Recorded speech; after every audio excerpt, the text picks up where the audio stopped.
Hello everyone, I am CA Khushbu, your mentor for paper number 6 Auditing and Assurance. CA Intermediate Warriors के लिए हमारा ये revision का सिलसिला चालू है। काफ़ी सारे स्टैंडर्ड्स, काफ़ी सारे कंपनी ऑडिट के कंसेप्ट्स हम ऑलरेडी डीप इन डिटेल करवा चुके हैं एंड आज यही रिवीजन का सिलसिला आपका आगे बढ़ने वाला है। Before I start my revision guys, I wanted to tell you all that yes, we have launched the super comprehensive batch for all of you and इस बैच में हम आपकी पूरी ग्रुप 2 की जर्नी कंप्लीट करवाने वाले हैं। This is the Phoenix Mahabali batch, the most loved batch, the most loved teachers in this batch you will find it on the Unacademy platform and none other then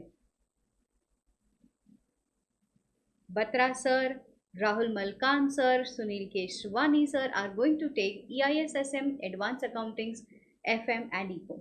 I will be taking up the journey of auditing with you all. So guys इस particular journey को attach, इस particular journey को join करने के लिए you can join our plus batch starting from this weekends. ये batch group 2 के लिए एक वीकेंड्स बैच रहेगा for next couple of months. कैसे चलने वाला है ये batch, let me tell you all. Yes, so proper planning के साथ हम लोगों ने ग्रुप 2 लॉन्च किया है गाइज आपके लिए। 4 सब्जेक्ट आपको पर डे बेसिस पे पढ़ने हैं, but in this case you should not be exhausted कि ऐसा हो जाएगा एक साथ पूरा पूरा पढ़ लिया फिर पूरा पूरा खाली, ऐसा ना हो जाए। इसके लिए हम लोगों ने आपके लिए ये टाइमिंग डिसाइड करके रखी है गाइज। सो मॉर्निंग 8 AM से लेकर के 11:15 AM तक यू विल बी स्टडिंग पहला subject advance accountings and EISSM। Then 11:15 to 2:15 we have given as a break to you all. इस ब्रेक में आपको लंच ब्रेक करना है एंड 1 आवर में ये पूरा ही जितना पढ़ा उतना रिवाइज और होमवर्क कर लेना है ये दोनों सब्जेक्ट का। 2:15 you catch FM echo live, 2:15 to 4:15 ये लाइव चलने वाला है। 15 मिनट्स के ब्रेक के बाद 4:30 to 6:30 होने वाला है audit. So all in all इसके बाद भी 1 hour you can give for homework. All in all आपका पूरा पूरा पूरा चीज़ along with homework with proper breaks in between 6:30 तक खत्म हो जाएगा। उसके बाद you can invest your time for your hobbies, for family, for friends. तो ये पर्टिकुलर टाइम शेड्यूल है guys which you have to follow every Saturday and Sunday. Every Saturday and Sunday यही शेड्यूल आपको फॉलो होने वाला है। So how are we planning to do this? So in the month of February, बच्चों आज आप खड़े हो in the month of February, ये मंथ के बाद भी मार्च वाले मंथ में हमारा वीकेंड्स का बैच शुरू रहेगा। उसके बाद जैसे जैसे ही आपका अप्रैल वाला महीना आएगा हमारा ग्रुप 2 फुल स्विंग वीकडेज पे आ जाएगा। इसके बाद हम मई में करेंगे प्रैक्टिस, अगस्त में करेंगे रिविजन्स एंड रिविजन के बाद last day revision and your final examination. And we are very sure with this plan you will be able to crack your CA intermediate examination. These are the subscription guys which you can enroll for. Also evaluate our iconic subscription wherein you will be given audits are जो handwritten books है हमारी, ये सारी physical copy of books आपको मिलने वाली हैं। So these are the options, ये prices आपको कहीं नहीं मिलने वाले हैं। And iconic program में along with the physical copy of books there is an additional feature of test series guys wherein your test series will be evaluated by the expert team जो आपके paper को evaluate करके यहाँ तक बताएगी कि क्या गलतियाँ हुई हैं। So that was all about the current discussion guys। अब हम शुरू करते हैं हमारा ये वाला रिविजन। आप ज़रूर से एनरोल कीजिए if at all you want to study from the top note teachers round the globe I can say। ये टीचर्स आपको पढ़ाने वाले हैं group 1 as well as group 2 CA intermediate. And हाँ, in order to take up the subscription guys you can use the code KSanghvi Live or audits are। ठीक है, so proudly use the code, enroll to the batches and catch us live immediately। Company audit, when I talk about company audit, the Companies Act specifically has 29 chapters. Why am I trying to remind you this? This can be tested as MCQ। 29 chapters, 470 sections and 7 schedules to it। Now talking about section number 139 talks about appointment of auditor। Appointment of auditor के लिए students कैसा होता है ना कि company is divided into 2 parts। Point number 1 government company, point number 2 other than government company। But question ये है कि government company क्या होगी? गवर्नमेंट कंपनी का मतलब होता है जिस कंपनी में स्टेट गवर्नमेंट, सेंट्रल गवर्नमेंट या जॉइंटली बाय बोथ इन लोगों ने मिल करके 51% या इससे ज्यादा की शेयर होल्डिंग, या in case the company is having special right share means the shares with differential voting rights, then 51% of the voting power will be considered. If at all it is held by government, such company will be called as government company. ठीक है? In case of government company, every time the auditor का appointment is done by Comptroller and Auditor General of India. Now, appointment of auditor for government company. Point number 1, अगर first auditor है, who is a first auditor? First auditor means a person who is so appointed as an auditor for the first year of incorporation. आज incorporation हुआ है, आज इस साल से लेकर के 31st, आज की डेट से लेकर के 31st मार्च तक जो साल होगा उसके लिए जो ऑडिटर अपॉइंट होगा उसको हम कहेंगे first auditor. First auditor is appointed by controller and auditor general of India because this is a government company with in 60 days of registration. In case CAG fails, CAG ने appointment नहीं किया तो the next 30 days में board of director will appoint the auditor. In case board also fails, then within 60 days EGM में member will pass ordinary resolution and will appoint the first auditor for government company. Subsequent auditor for the government company is appointed within 180 days from the commencement of the financial year by Comptroller and Auditor General of India. Done. Then we talk about appointment of auditor for other than government company. Other than government company में the appointment is done by board within 30 days from the date of registration. Every time I tell you this, जहाँ जहाँ BOD वहाँ वहाँ, tell me, very good, जहाँ जहाँ BOD वहाँ वहाँ 30D. See, it resembles 30D. ठीक है? So जहाँ जहाँ BOD वहाँ वहाँ 30D. तो board will appoint the first auditor within 30 days of incorporation. Ma'am if board fails, then within 90 days EGM hold होगा, member आएंगे extraordinary general meeting में ordinary resolution pass करेंगे and auditor को appoint करेंगे. Ma'am subsequent auditor for other than government companies appointed by members at AGM every year by passing ordinary resolution. The auditor so appointed, for the auditor so appointed, the company will file ADT 1 with ROC. With ROC कितने दिनों के अंदर अंदर? 15 दिनों के अंदर अंदर. So this is again an MCQ question as well as a kind of scenario जहाँ पे वो लोग आपको केस दे सकते हैं कि आज अपॉइंटमेंट किया है, कितने दिनों के अंदर अंदर कौन सी डेट लास्ट डेट होगी for the appointment. Next, rotation of auditor. Rotation of auditor का मतलब होता है every firm as well as every individual has a specific term for appointment and after that specific term the auditor shall undergo cooling period. इसका मतलब क्या, समझो students. If at all the company is a listed company, here you go, if at all the company is a listed company, company is an unlisted company but having paid up share capital more than equals to rupees 10 CR, मतलब बड़ी company. If at all the company is a private company having paid up share capital more than equals to rupees 50 CR, या फिर any company जिसका paid up share capital इन limit से कम है but इनका borrowings plus deposits is more than equals to rupees 50 CR, मतलब ऐसी company को हम कहेंगे कि वाजी वाह, आप तो बड़ी कंपनी. इन कंपनी को हम लोग लागू करवाएंगे rotation provision. Ma'am what is rotation?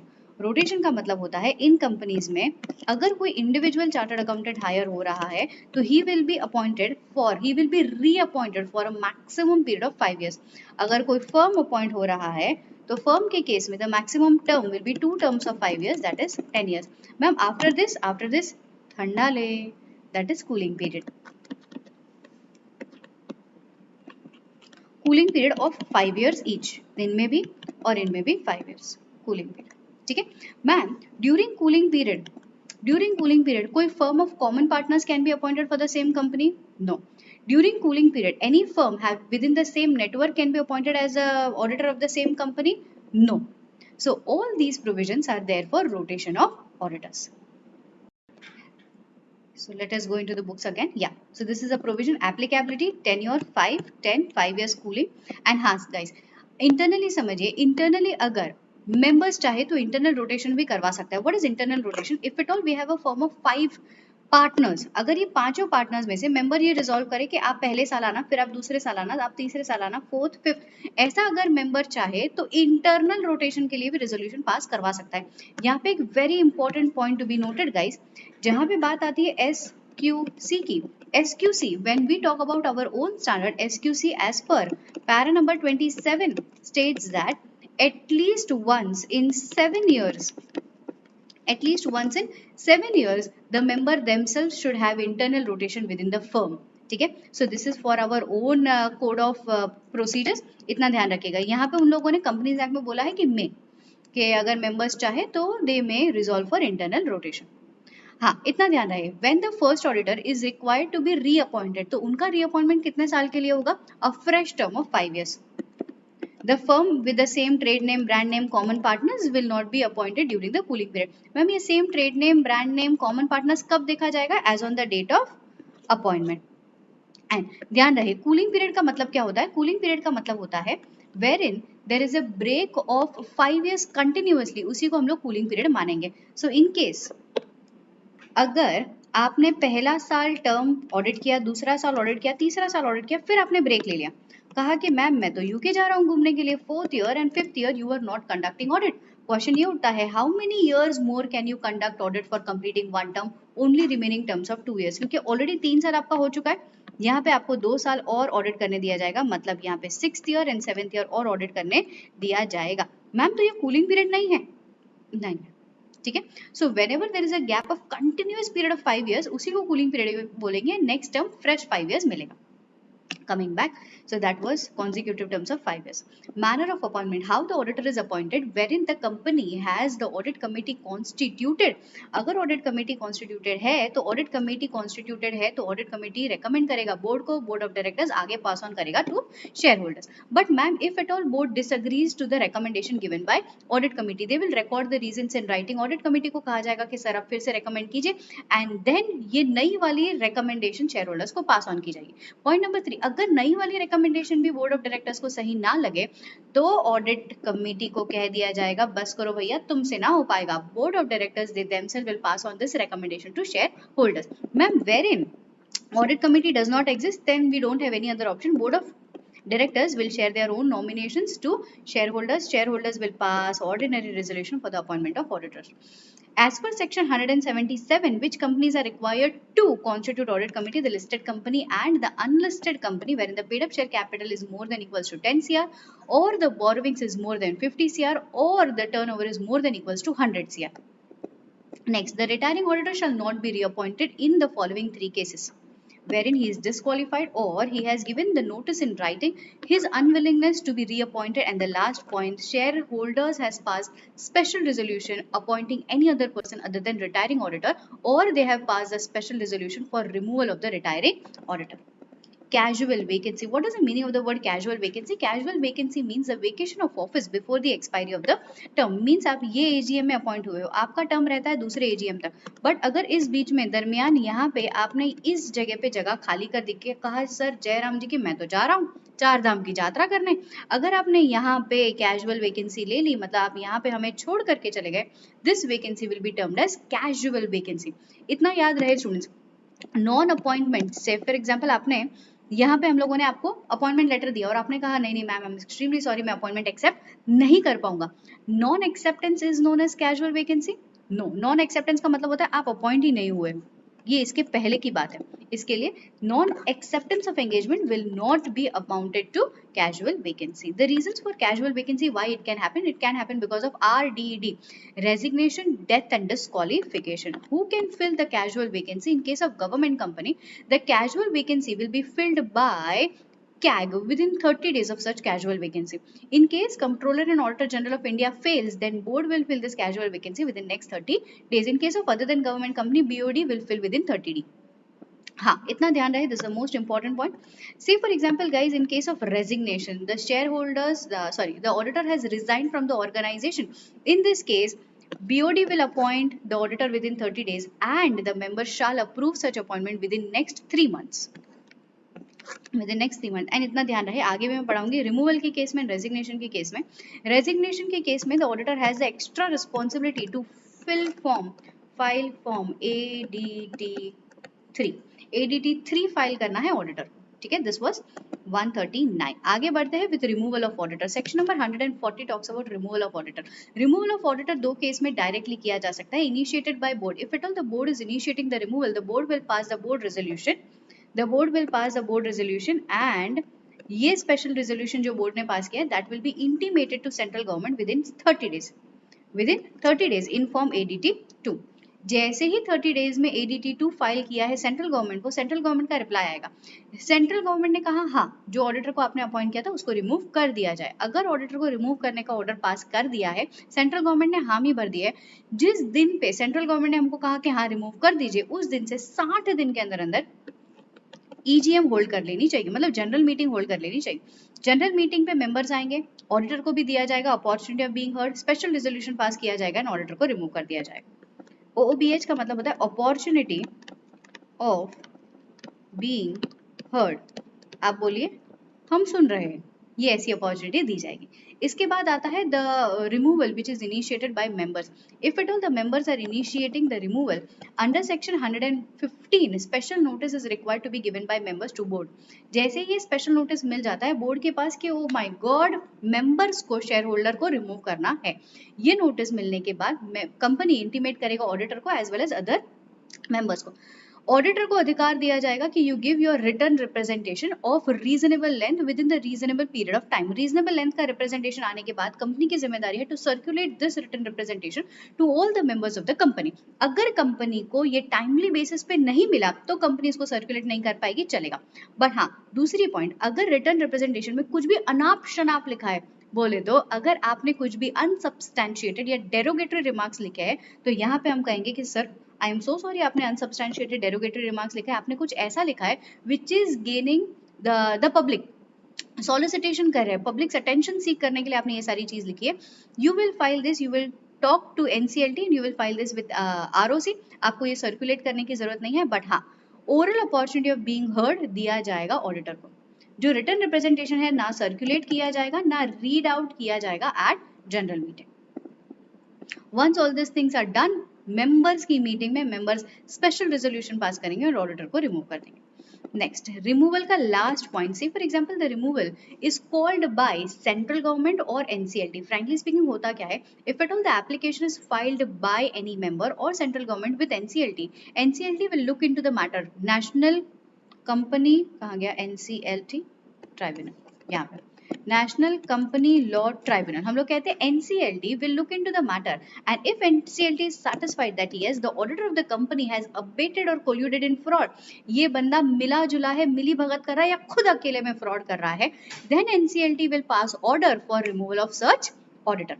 Point number 2, in case the central government has given the application to NCLT, such order will be passed within 15 days. and इतना ध्यान रहे, अगर सेंट्रल गवर्नमेंट ने ऑर्डर, मतलब सेंट्रल गवर्नमेंट ने application दिया था, then यहाँ पे central government themselves will appoint the new auditor, else वो लोग डायरेक्शंस दे सकते हैं to the company please to appoint the new auditor.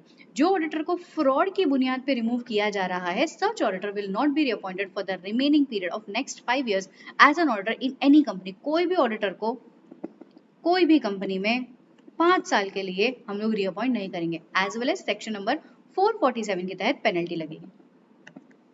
Done. Next आते हैं रेजिग्नेशन की ओर। यहाँ पे आपको निकाला जा रहा था, यहाँ पे आप खुद छोड़ करके जा रहे हो कंपनी को।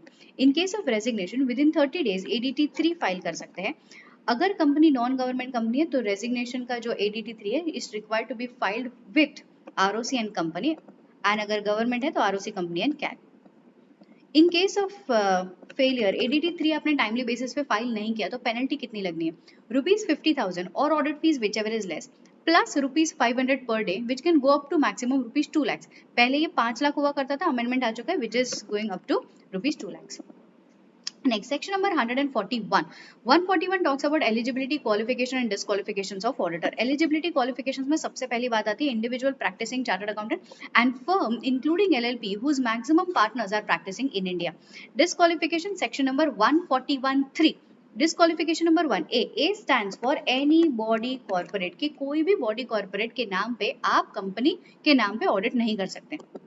नेक्स्ट, B स्टैंड्स फॉर बांटना, किसके साथ आप पैसे बांटते हो, ऑफिसर एंड एम्प्लॉइज के साथ पैसे बांटते हो। तो एनी ऑफिसर और employ of the companies are not qualified to act as an auditor of the company. C stands for connected person, या फिर क्लास में हम जिसे कहते हैं चमचाज, yes, a person who is a partner or under employment of officer or employee of the company. This is indirect relations guys, हम लोग कहते हैं partner or employee of whom, of officer or employee of the company.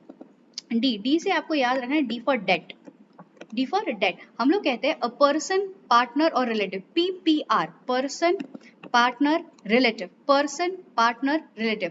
अगर इनका ये 3 transaction हुआ है, with whom, with छास, butter milk नहीं रे बाबा, छास, company, holding company, associate company, subsidiary company और the subsidiary of holding company. इसका चार्ट बना लीजिए आप, छास का चार्ट प्लीज बना लीजिए। ये है company, its holding company, it's subsidiary company, it's associate, sorry यहाँ पे लिखो, it's associate company, subsidiary of its holding company, subsidiary of holding company. अगर इनके साथ किसने, PPR ने ये 3 ट्रांजैक्शंस में एंटर किया है, 3 ट्रांजैक्शंस में एंटर किया है तो डिस्क्वालिफिकेशन आएगा। मैम कौन से 3 transaction? Going back to the topic, point number 1, if PPR holds security in CHAS, then you will be disqualified. But however, a relative can hold security up to maximum rupees 1 lakh face value in the company. मतलब क्या? अगर relative या relatives मिला करके भी, mummy papa भाई बहन सबने मेल मिला करके 1 लाख से ज्यादा की फेस वैल्यू की शेयर्स ओन की है, सिक्योरिटीज ओन की है इन the company, disqualification will be attracted. But हाँ, उन्होंने बोला है कि अगर 1 लाख के ऊपर का अमाउंट चला जाता है, we will allot you the grace days of of 60 days. Very good, 60 days का ग्रेस डेज दिया जाएगा कि अगर आपकी एक्सीड हो जाती है होल्डिंग तो 60 डेज में अगर आपने करेक्टिव एक्शंस ले लिया बहुत अच्छे, अगर 60 डेज में करेक्टिव एक्शंस नहीं लिया तो जयराम जी के आपको वेकेट करना पड़ेगा office. Next, is indebted for an amount exceeding rupees 5 lakh or has given guarantee or has provided any kind of security in connection with loan indebtedness of any third party which is amounting to rupees more than exceeds rupees 1 lakh। तो इतना ध्यान रहे, security, debt, guarantee. Security up to the extent of 1 lakh relative own कर सकते हैं, else disqualification. Debt up to the extent of rupees 5 lakh आप रख सकते हो, else disqualification. Guarantee up to the extent of rupees 1 lakh आप कर सकते हो, else disqualification. So now, what is the definition of relative? Relative as per section 2 includes lineal ascendant, lineal descendant, siblings and spouse, spouse of your lineal descendant as well, including all the step relations excluding step daughter. Next, clause number ई कहता है any person और firm, यहाँ पे आता है person और firm, PP का मतलब है पर्सन और पार्टनर, तो एनी पर्सन और firm having commercial business transaction with छास विद एन एडिशनल एस। तो मैम ये छास तो आपने ऑलरेडी पढ़ा दिया, यहाँ पे और एक एस है गाइस, सब्सिडरी का, एसोसिएट का भी सब्सिडरी। सो यहाँ पे कहाँ पे क्या चीज आ जाएगी, पर्सन और it's firm having commercial business transaction with company, its holding company, its associate company, its subsidiary company, subsidiary of its holding company as well as subsidiary of its associate company। अगर commercial business transaction है तो person will be disqualified as well as the firm will be disqualified। But हाँ, however, if at all the transactions are in ordinary course of business, the transactions are in ordinary course of business and are transacted at arm's length price। arm's length price का मतलब होता है एक fair value पे transaction हुआ है तो चलेगा। मैम एग्जाम्पल के नाम पे हम लोग कह सकते हैं the business which are engaged in telecommunication, airlines, hotels, hospitals, any other similar kinds of business। Next, point number F, a person whose relative is a director or is in employment of the company as a key managerial person or the director। Next is ceiling limit, ceiling limit is 20। हम लोग कहते हैं कि maximum कितनी companies का आप audit accept कर सकते हो, मैक्सिमम 20 कंपनीज का आप ऑडिट एक्सेप्ट करते हो as on the date of appointment, 20 excluding OPC, dormant, small company or the private company having paid up share capital less than 100 CR। Next, a private company which has not committed any kind of default under filing of financial statements or annual return under section 92 that can be excluded। But हाँ, अगर आपका paid up share capital 100 CR से कम है, आपने default कर लिया है filing में, रिटर्न्स के फाइलिंग में, तो यहाँ पे क्या होगा, that company will be considered in counting of 20। ठीक है। नेक्स्ट है a person, H stands for fraud किया है, हाइला फ्रॉड किया है। ठीक है, H stand for FRAUD, fraud किया है। A person who is convicted by court of an offence involving fraud and 10 years have not been elapsed from the date of conviction। Ma'am अगर 10 साल बीत गए तो फिर अलाउ कर दिया जाएगा, क्वालिफिकेशंस में आ जाएगा। A person who directly or indirectly renders 144 services. Ma'am indirectly का क्या मतलब होगा? इनडायरेक्टली का मतलब होता है any firms which are connected via some common networks. अगर आप कॉमन नेटवर्क्स के वाया 144 सर्विसेज दे रहे हो तो आप डिस्क्वालिफिकेशन के दायरे में आ जाओगे। Ma'am to whom? To company, its holding company और its subsidiary company. Company, holding, subsidiary. Ma'am what is included under 144 services? 144 services includes accounting, actuarial, managerial services, internal audit, rendering outsourced services, investment advisory, investment banking services, designing and implementing FIS and other kinds of services. ठीक है, so it is Aamir in Dangal, it is Aamir in Dangal, it is Aamir in Dangal। 144 services directly और indirectly किसी ने भी दी है 2 CHS then disqualification के दायरे में आ जाएंगे। अब A से लेकर के I तक के disqualification हो गए। disqualification हुआ तो क्या होगा? disqualification हुआ तो that will lead to subsequent casual vacancy, that will lead to subsequent vacancy of audit। next is section number 142। 142 याद कैसे रखना है? 142 बोले तो remuneration। remuneration में for the first auditor the remuneration is decided by board, for subsequent auditor the remuneration will be decided by members, for government company auditor the remuneration will be decided by CAT and or the members may also decide the manner in which the remuneration may be appointed, decided। remuneration includes fees as well as the expenses incurred। याद रहे remuneration will not include any amount for the services rendered other than services of 144।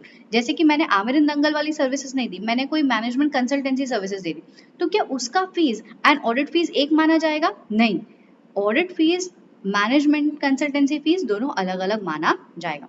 So it does not include any amount paid for any services other than those specified under 144। Ma'am मैंने 144 services दी तो उसका remuneration same माना जाएगा? अरे बच्चों 144 services दी that will lead to disqualification, तो same आने का सवाल ही नहीं होता।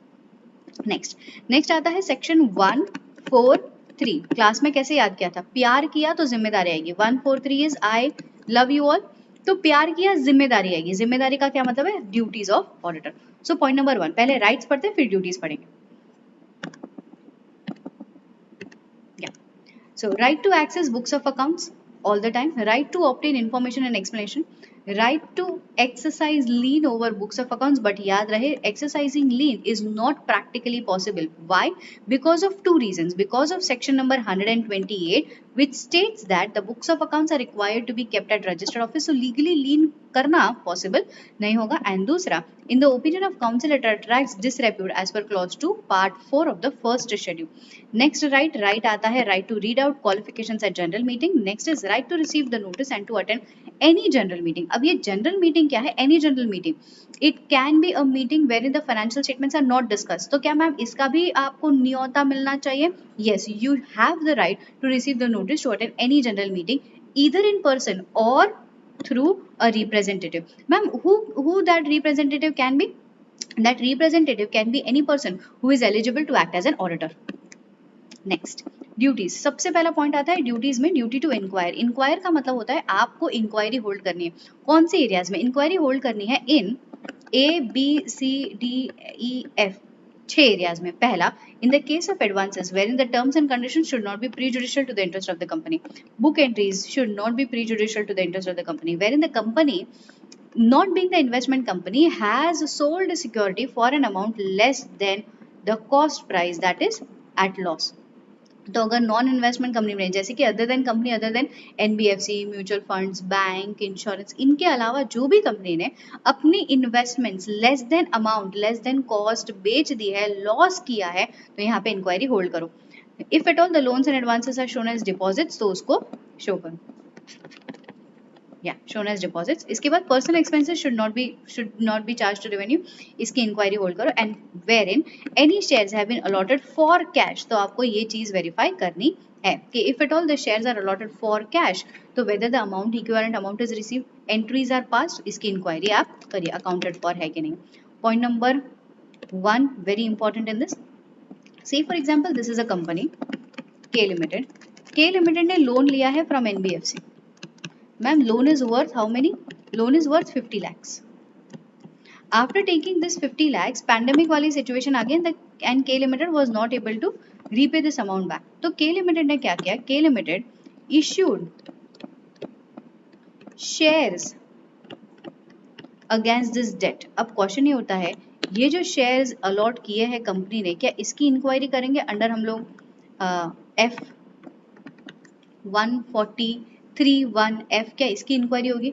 Will that be considered as shares issued for cash? Answer is yes. Answer is yes. Why the shares are issued? The shares is in order to repay the amount of rupees 50 lakhs. अगर यहाँ पे shares issue नहीं होता तो 50 lakh pocket से जाता. So this type of shares issued for repayment of debt will be considered as shared issued for cash. समझा है? एंड मैम इसकी इंक्वायरी करेंगे बाकायदा बिंदास, सेक्शन नंबर 143(1)(f) के तहत इसकी इंक्वायरी करेंगे. नेक्स्ट ड्यूटी 143(1) हो चुका. 143(2) कहता है reporting as to true and fair view.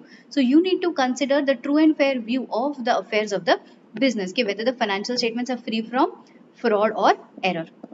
Next, the reporting shall be made after taking into consideration the provisions of account, the standards, and any matters which are required to be reported. Next आता है 143(3). This is a very important topic. Intermediate level पे अभी just recent December 21 में इसका question आ गया था और इसमें अमेंडमेंट भी आया है. 143(3) talks about duty to report. Ma'am मतलब duty to report का मतलब होता है wherein आपको ये चीज रिपोर्ट करनी ही करनी है. Unlike duty to इंक्वायर, यहाँ पे क्या था बच्चों, ड्यूटी टू इंक्वायर में आपसे पूछताछ करो. इंक्वायर के आगे लिख दो ब्रैकेट में पूछताछ. आपसे पूछताछ करो. पूछताछ करते वक्त कुछ ऐसी गड़बड़ी दिखी तो उसको रिपोर्ट करो. बट पूछताछ करते वक्त आपको कोई गड़बड़ी नहीं दिख रही है तो आपको रिपोर्ट करने की जरूरत नहीं है.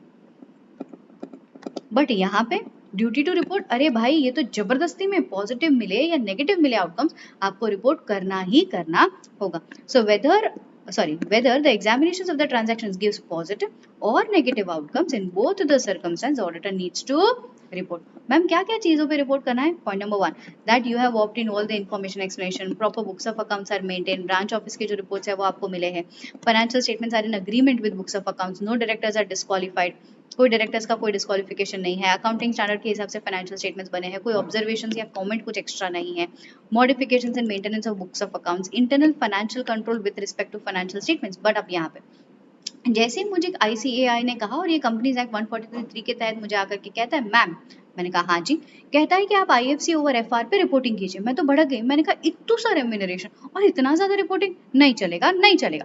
मुझे कहता है ठीक है, I will give you threshold.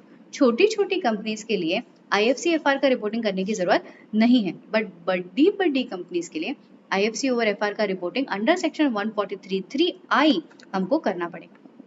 So ma'am, this is exempted to whom? To OPC, to a small company and to a company which is a chore to private company, to a company whose turnover is less than 50 crore and borrowings is less than 25 crore, 25 CR, and such company has not defaulted in filing the returns or the financial statements under section 92 or 137. Got it? Yeah. And any other matter as may be prescribed. तो यहाँ पे क्या चीज आती है? Pending litigations or claims, foreseeable losses, any kind of investors education fund of the company.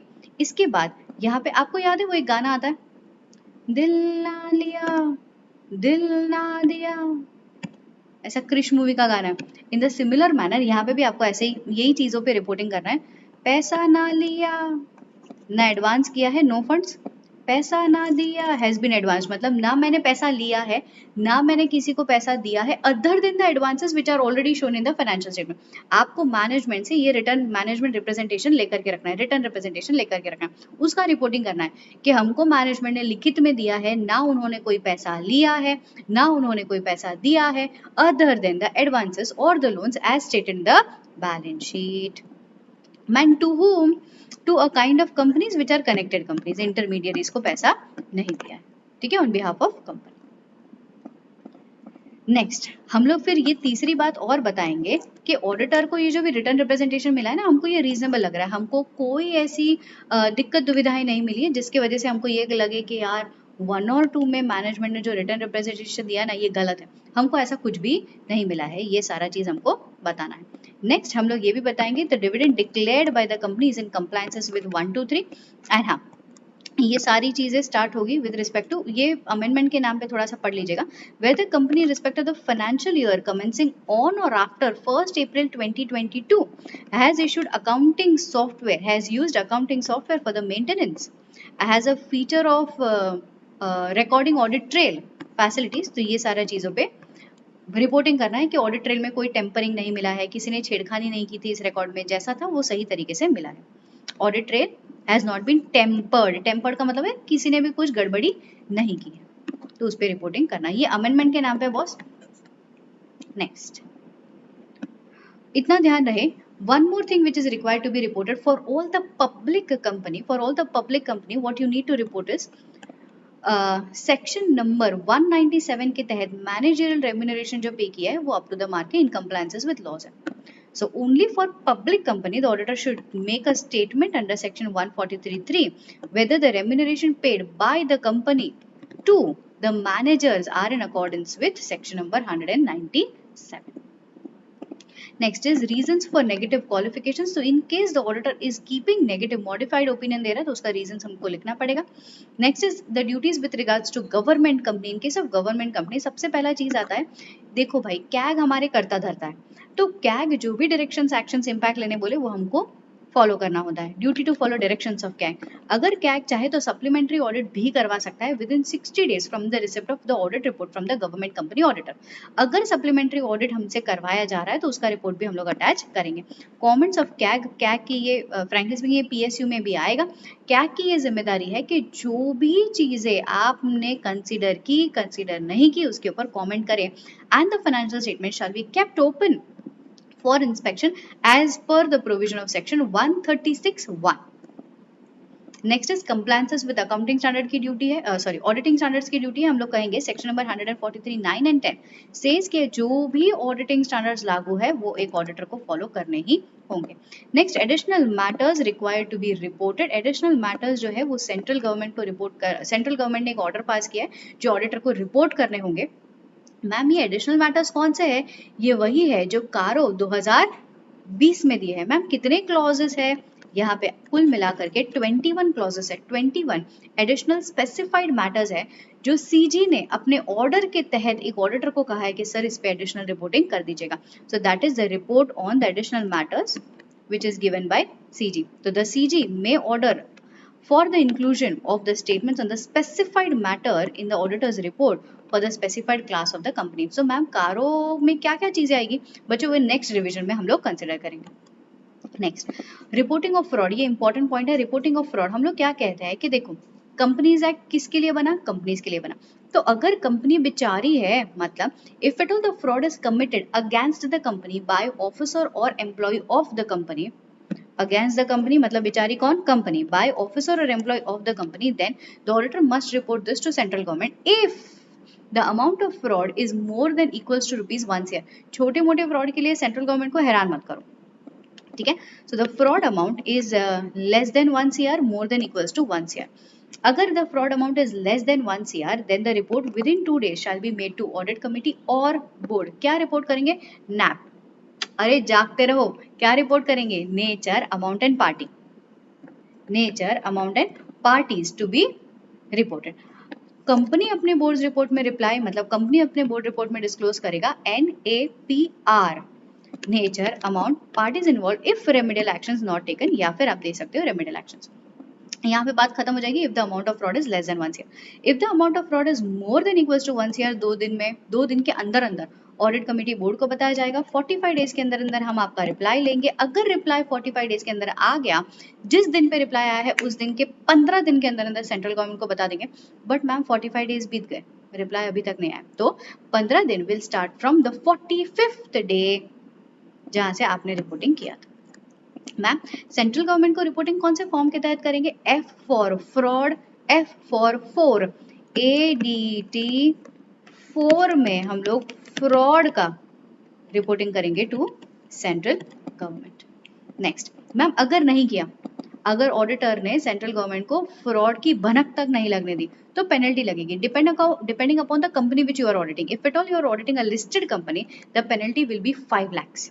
If at all you are auditing any company other than listed company, then the penalty will be ₹1 lakh.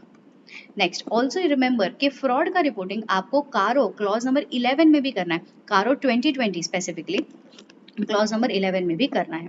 Search report shall be given to address to whom the secretary of ministry of corporate affairs. ये कैसे जाएगा, एक sealed envelope में जाएगा, registered post acknowledgement due with which has to be followed by an email and letter head पे जाएगा। उसमें क्या क्या चीजें लिखी होगी, address, telephone number, email address and membership number. ठीक है, एनालिसिस करते हैं गाइस 143.12 के अंदर जो रिपोर्टिंग करते हैं और कारो 2020 में क्लॉज 11 के अंदर जो रिपोर्टिंग करते हैं।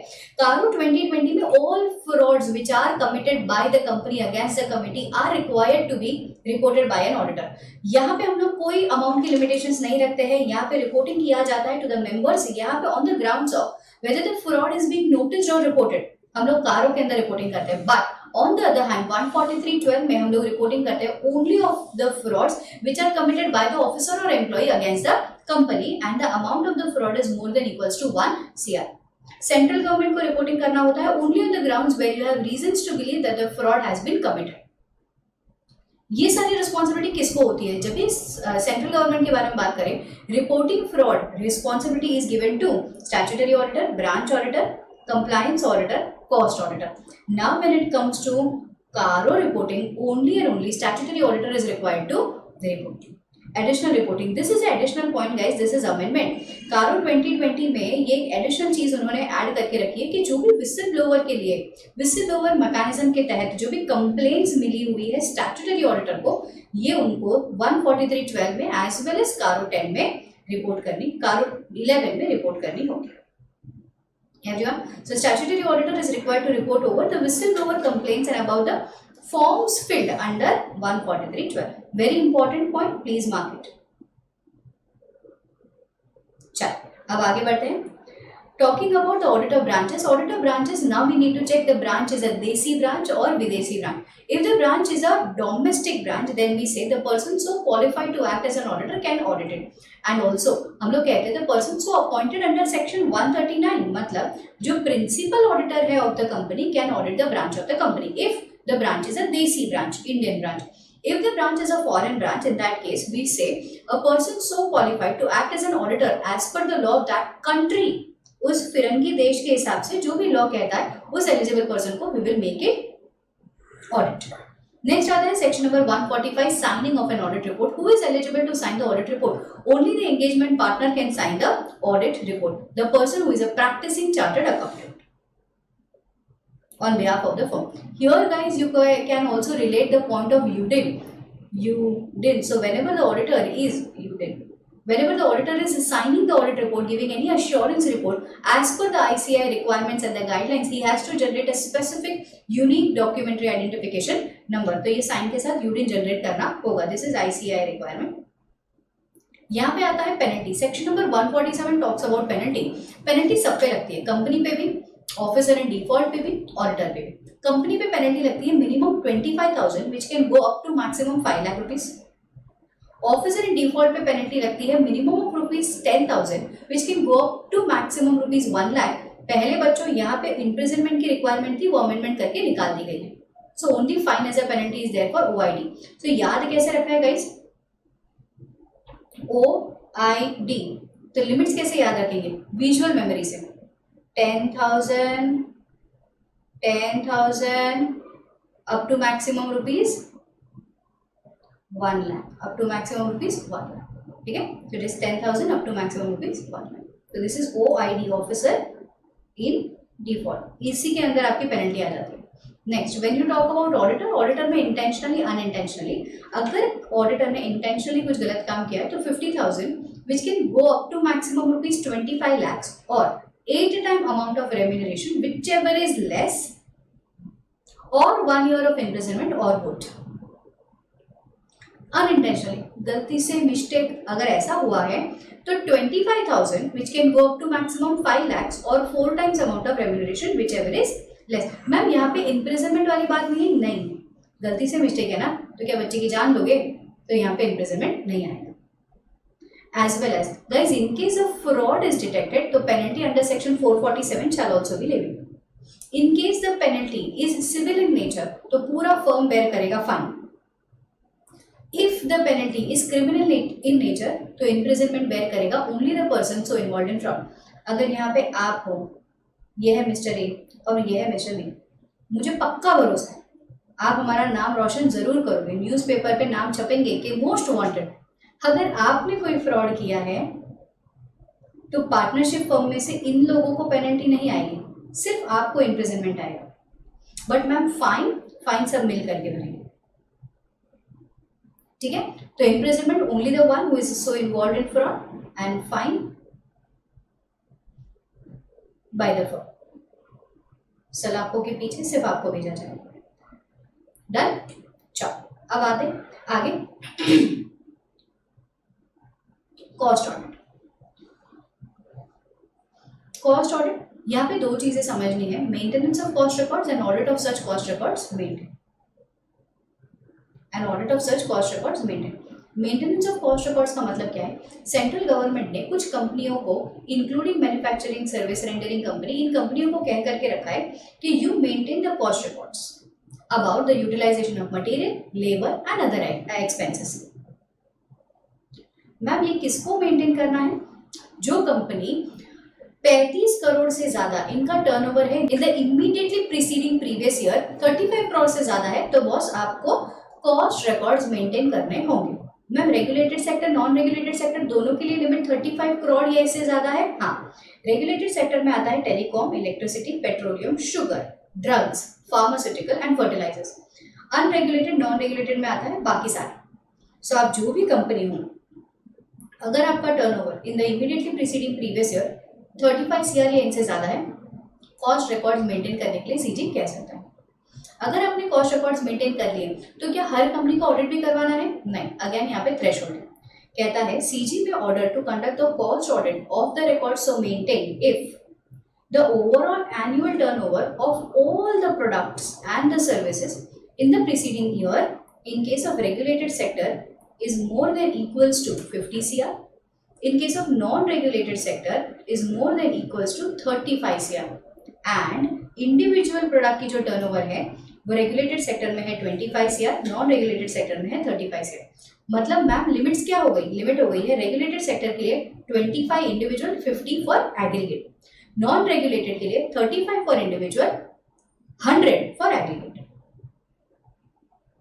25, 50, 35, 100 ये कंडीशन अगर सेटिस्फाई हुई तो आपको सीजी कह सकता है कि भाई साहब कॉस्ट रिकॉर्ड्स का ऑडिट करवाया जाए। एक्सेप्शन किसको देकर के रखा है? In this following 3 cases. Point number 1, अगर आप देश के लिए डॉलर ला रहे हो, मतलब आप एक्सपोर्ट में इन्वॉल्व हो and the total revenue from export in the foreign currency, dollar में foreign currency is exceeding 75% of its total revenue, then you are exempted to conduct audit, cost audit. Or you are operating from SEZ, or you are involved in a business for generating electricity for captive consumption. तो boss इन तीनों की condition अगर कोई भी एक condition satisfy हो रही है तो आपको एग्जम्पशन मिलेगा, आपको कॉस्ट ऑडिट नहीं करवाना। डज दैट मीन आप कॉस्ट रिकॉर्ड्स भी नहीं बनवाओगे? नहीं, कॉस्ट रिकॉर्ड बनवाना आपके लिए जरूरी होगा।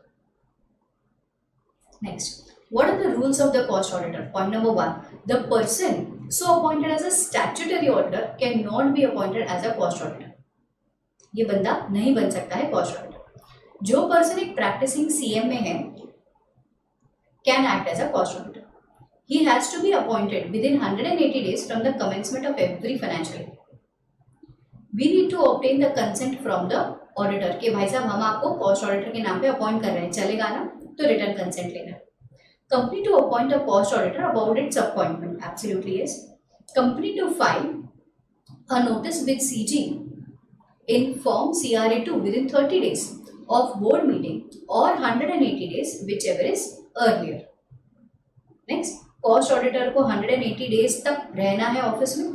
कंपनी को सबमिट करना है जो कॉस्ट ऑडिट रिपोर्ट मिला है। See for example I am the company, मुझे आपसे रिपोर्ट मिल गया है कॉस्ट ऑडिटर। आपसे जिस टाइम पे मुझे रिपोर्ट मिला है उस टाइम से 30 दिन के अंदर अंदर मुझे सीजी को ये रिपोर्ट सबमिट करना होता है, inform CRA। Next, next is appointment and the remuneration of the cost auditor. भाई साहब देखिए, जिस घर पे बुजुर्ग होते हैं हर बार काम उन्हीं से पूछ करके करना होता है। So in case audit committee is required to be constituted under section 177, then the appointment by board and the recommendation will also be done by the committee. Recommendation by committee, final appointment will be done by board. ये होने के बाद remuneration ratify होगा by the share holders. So recommendation करेगा बुजुर्ग, approve करेगा board of director, ratification करेगा share holders. But ma'am 177 के तहत इफ सेंट्रल गवर्नमेंट या फिर 177 के तहत ऑडिट कमेटी कॉन्स्टिट्यूट करने की जरूरत नहीं है तो दो step, board of director approval करेगा, शेयर होल्डर्स रेटिफाई करेंगे। क्या? Appointment of cost auditor and the remuneration to be paid by remuneration to be paid for cost auditor. Next important one, intermediate के लिए एक बार पूछा गया question, the letter of the certificate to be obtain from cost auditor. जो person को as a cost auditor हम लोग अपॉइंट करें, जैसे कि आपको अगर हम अपॉइंट कर रहे हैं, तो in that case I have to take a written consent from you about that you are not disqualified, you have satisfied all the criteria given under 141. The appointment, the proposed appointment is well within the limit as specified. Last, the list of proceedings against the cost auditor. Got it? Everyone perfect एकदम? इसके बाद आता है removal. So removal can be done of cost auditor, yes, in case if you were appointed and now you are removed. तो as a board हमको क्या करना पड़ेगा, आपकी जगह पे जो पर्सन को अपॉइंट कर रहा है ना, उस पर्सन के अपॉइंटमेंट का इंटीमेशन देना पड़ेगा within 30 days to central government in form CRA2। Intimation करना पड़ेगा सेंट्रल गवर्नमेंट। मैम अगर कैजुअल वैकेंसी हो गई तो same point, in case of death, in case of resignation, casual vacancy होने के साथ साथ अगेन बोर्ड पे जिम्मेदारी आती है कि सर आप वो जो कैजुअल ऑडिटर है उनकी जगह पे नया पर्सन अपॉइंट करिए। So in case of casual vacancy due to death, resignation, removal, the board shall fill such vacancy within 30 days and inform the central government regarding the appointment of cost auditor in form CRA as depicted above. ठीक है? And also guys cost records के लिए, cost audit के लिए आपको also refer करना है कारो 2020 जो आगे हम लोग रिवाइज करेंगे। क्लॉज नंबर 6 में इसका रिपोर्टिंग होता है। अभी क्या होता है वो मैं वहां जा करके समझाऊंगा। अब आगे आते हैं CRA 1, 2, 3, 4 गाइज ए जेन्युइन एडवाइस, इनके ऊपर ना MCQ आने के फुल ऑन चांसेस है। मैं हर बार ये अटेम्प्ट में कहती हूँ कि this is important. I don't know अगर ये पहले आ चुका है कि नहीं, because we don't have the total sheet of MCQs, but this can be a very beautiful question कि कौन सा फॉर्म कौन से काम के लिए यूज किया जाता है। सो CRA 1 is for maintenance of cost records, CRA 2 is for appointment of cost auditor, CRA 3 is for cost audit report, CRA 4 is for filing of cost audit report with CG.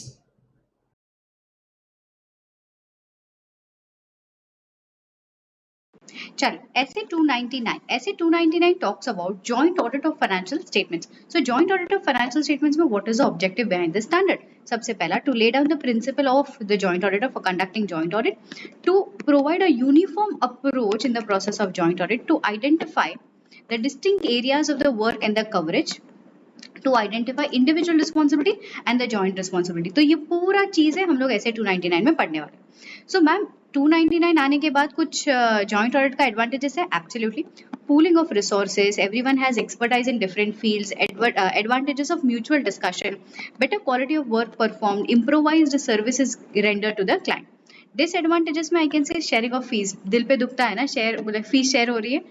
Lack of clear definitions, जहाँ पे mutual areas are joined, जहाँ पे हम लोग बोलते हैं कि common areas are joined, वो कॉमन कंसर्न्स निगलेक्ट हो जाते हैं। हमको लगता है आप काम कर लोगे, आपको लगता है कोई और काम कर लेगा in the team of joint auditors. The problems of the firm when they are of different standings are associated, एक बिग फोर्स है, एक मिड साइज फर्म है और एक स्मॉल फर्म है, तो यहाँ पे coordination issues as well as ego issues बहुत सारे हो सकते हैं। So these are the disadvantages. Then we talk about areas जो mutually decided and mutually divided है। When all the joint auditors are deciding upon any work mutually, the responsibility of that area will be joint and several. Secondly, when the area are mutually divided, जहाँ पे हम लोग ये बात करने की कोशिश करें कि जो काम है वो म्यूचुअली डिवाइड हो रखा है जॉइंट ऑडिटर्स के बीच में, तो जो काम जिसको बांटा हुआ है उसकी इंडिविजुअल रिस्पॉन्सिबिलिटी होगी। एंड हाँ, इतना ध्यान रखें, when ever the division of work is not documented, it will be the responsibility of all the joint auditors jointly and severally. So discussion of the work, joint several, matters raised by one solved by all mutually, joint and several, unallocated work, undivided work, compliances with laws and regulations, disclosure requirements, evaluations of management's representation, all things falls under the category of joint and several responsibilities. Next, when we talk about individual responsibility, जो area बांटा गया है, divided to a particular area, audit procedures which you decide, conclusions, other audit procedures या फिर other auditors का काम जो आप use कर रहे हो, it is your own responsibility. Audit of the branch which are allocated to you, it is your own responsibility. Written representation when you have obtained it from the management for a particular area, it is your personal responsibility. Requirement of SA 299. So requirement of SA 299 wants you to have a proper planning, wants you to establish an appropriate audit strategy, wants you to identify risk and then to develop nature, timing and extent of audit procedures. Next, so usually guys, audit report के case में all the joint auditors usually derive at a unanimous opinion. So in case if the opinion is not unanimous, if one of the joint auditor is disagreeing with the opinion, that person can provide a different report for the area or the section which he is disagreeing. अगर आपको कोई भी बातों के regards में disagreement है तो आप उस पॉइंट को लेकर के डिसएग्रीमेंट का अलग रिपोर्ट दे सकते हो, ठीक है. बस एक कंडीशन है, जो भी जॉइंट ऑडिट रिपोर्ट है उसमें सेपरेट ऑडिटर के रिपोर्ट का रेफरेंस और जो भी सेपरेट ऑडिटर रिपोर्ट है उसमें जॉइंट ऑडिटर का रेफरेंस देना है under OM paragraph, that is other matter paragraph as stated under SA 706.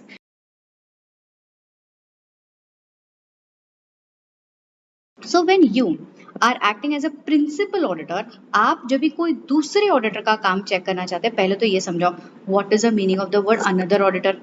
मैं बताती हूँ. अनदर ऑडिटर का मतलब होता है, अरे एक सेकेंड गाइस, या another auditor,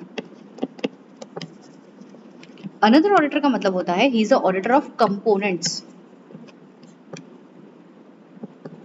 auditor of component जैसे कि branch, SO, subsidiary and JVs, कोई भी कंपोनेंट का ऑडिटर, एसोसिएट, सब्सिडरी,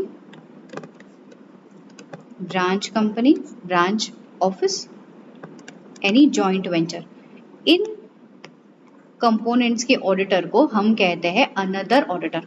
सो अगर आप एक प्रिंसिपल ऑडिटर है, अगर आप एक प्रिंसिपल ऑडिटर है, क्या आप इनके ऑडिटर का काम यूज कर सकते हैं? हाँ. जब भी आपको इनके ऑडिटर का काम यूज करना है तो आपको क्या कंसिडर करना होगा?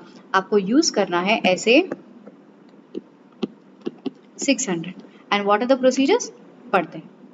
Consider the professional competence of that another auditor, जैसे कि ब्रांच ऑफिस हो गया, सब्सिडरी ऑफिस हो गया, इनके ब्रांच ऑफिस हो गया, सब्सिडरी ऑफिस हो गया, इनके ऑडिटर की कॉम्पिटेंस चेक करो. नेक्स्ट, एंड यूज उनको बताओ कि सर आपका काम हम लोग ऐसे ऐसे यूज करने वाले हैं एंड आपका रिपोर्ट मैं ऐसे कंसिडर करूंगी. Coordinate them at the planning stage, execution stage. Inform करें कि सर ये स्पेशल एरियाज है जहाँ पे आपको स्पेशल फोकस देना है. कंप्लीशन ऑफ टाइम कितना रहेगा कि सर आपके काम होने के बाद मैं मेरा काम शुरू करूंगा तो प्लीज आपको ये टाइमलाइन फॉलो करना है. अकाउंटिंग एस्टिमेट्स, जहाँ जहाँ सिग्निफिकेंट अकाउंटिंग रिक्वायरमेंट है, ये सारा चीज वेरीफाई कर लो, उनसे बात कर लो. ऑब्टेन रिटन रिप्रेजेंटेशन के मैनेजमेंट हम लोगों को अलाउ करता है to use the work of other auditor and कोई भी सिग्निफिकेंट फाइंडिंग्स है of other auditor you should also consider them. अब एक मिनट, आपको मैंने बना तो दिया principal auditor, but before you accept the engagement as principal auditor what all matters you need to consider. देखिए, the auditor should consider whether the auditor's own participation is sufficiently able to act as a principal auditor. आपको पहले ये तो जानना है कि क्या आप जेठानी बनने के लिए तैयार हो? हाँ जी. क्या आप प्रिंसिपल ऑडिटर बनने के लिए तैयार हो? What will you consider? For this purpose, you will consider the materiality of the portion of the financial statements जो प्रिंसिपल ऑडिटर के हाथों में है. प्रिंसिपल ऑडिटर का डिग्री ऑफ नॉलेज, क्या ब्रांचेस का ऑडिट जो अदर ऑडिटर चेक कर रहा है, even you have the knowledge of that components. Risk of the components मतलब ये जो सब्सी है, एसोसिएट है, JVs है, ब्रांच है, वहां पे कितना रिस्क है, क्या हमको एडिशनल प्रोसीजर्स परफॉर्म करना होगा, पाप परफॉर्मिंग एडिशनल ऑडिट प्रोसीजर्स, ये करना होगा. ये सबको कंसिडर करने के बाद you will decide that whether you can accept the engagement as principal auditor और नॉट. नेक्स्ट डॉक्यूमेंटेशन के लिए we will document that if at all the auditor's report is modified what were the reasons, adverse opinion, what was the reasons for taking the consideration of another auditor. जैसे कि ये है हमारा another auditor, इसने अपना report modify किया है, क्या किया है, मॉडिफाई किया है। अगर इसने अपना रिपोर्ट मॉडिफाई किया है, हमारे प्रिंसिपल ऑडिटर को भी अपना रिपोर्ट मॉडिफाई करना होगा after taking into considerations his findings. Yes, तो ये सारी चीज़ों को हम डॉक्यूमेंट करेंगे कि क्या अनदर ऑडिटर ने हमें दिया, क्या उनके क्वालिफिकेशन की वजह से हमारे रिपोर्ट में क्वालिफिकेशंस आ रहे हैं, उसको हम लोग डॉक्यूमेंट करके रखेंगे। Last but not the least reporting वाला पॉइंट आता है यहाँ पे। See guys, when principal auditor has obtain evidences that the reports of branch या फिर कंपोनेंट्स आर मॉडिफाइड, तो हमें भी उसको कंसिडर करना होगा।